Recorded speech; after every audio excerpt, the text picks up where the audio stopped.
Ang init ng ating summer bonding.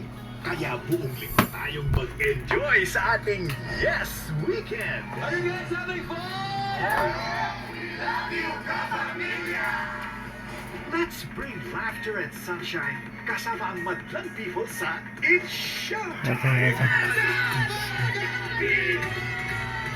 Extra hot ang excitement sa Kapamilya Deal or No Deal. Kasama ang pambansang host, Luis Lucky Manzano. Magkakasama na naman tayo at syempre kasama rin natin sila sa kulitan kabaho. Ay, paan!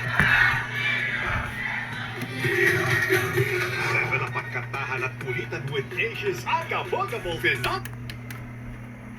Sure din sa Sampaloc, Maynila, viral at dinudumog. Ako nga pala si Edison Conocido, mas kilalang Chris Brown ng Sampaloc. Sarap ni Sherlock ni Chris Brown. Artistahin mga ngipin o hindi panalo. Ano ang mas bet ninyo? A good smile goes a long, long way. It either make you or break you. Masyal pa more dahil this time itutudo pa natin ang saya at adventure. Yung weekend, tayo yung mamasyal. At sa Legend Corina tayo na naman.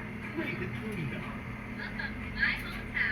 Dito tayo ngayon dito sa News Cavite. Ani na kita sa Iloilo. This is my hometown! Simula ngayong Sabado, Tapo po goes to iba't ibang probinsya. Nakapunta ka na ba sa Tarlac? Bibisita tayo sa hometown ng ating mga patrol ng Pilipino na taga-Tarlac. A province full of surprises, flavors, at adventures na legit na pang bucket list. Cavite, Pakita ko sa inyo ang old school history. Umunlad, umasenso, and prayer. Section here at Dunas de Maspalomas. These fabulous dunes cover 400 hectares and were designated a nature reserve in 1994. Wow! Popular for its immense expanse of rippling sand dunes, Las Palomas is